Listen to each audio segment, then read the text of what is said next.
सच का जहां। Pakistan peoples party के रहनुमाओं की शहीद मोहतरमा बेनजीर भुट्टो की बरसी पर मिजार पर हाजिरी। पाकिस्तान पीपल्स पार्टी जिला कुरंगी के सदर जानी मेमन और चेयरमैन कुरंगी टाउन मोहम्मद नईम शेख ने शहीद बेनजीर भुट्टो की 70वीं बरसी के मौका पर इनके मिजार पर हाजिरी दी और फातिहा खानी की। इस मौका पर दीगर पार्टी रहनुमा और कारकुनान भी इनके हमरा मौजूद थे, जिनमें general secretary city area 124 town councillor Korangi Saleem Aiwan, member Sindh council Asad Mujahid, सदर UC 36 Ali Nawaz Kurejo, vice chairman UC 10 Haji Sadiq Aiwan, सदर Peoples Youth Organisation PSP 95 Korangi Waqar Lodhi, focal person UC 2 Irfan Ghani, Zakir Bhutto, Waqas Aiwan और टाउन म्यूनिसिपल कॉर्पोरेशन कुरंगी के अफसरान शामिल थे।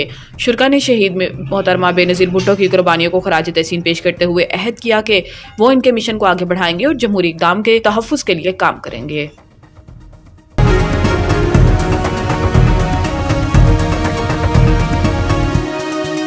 हमारा जहां, सच का जहां।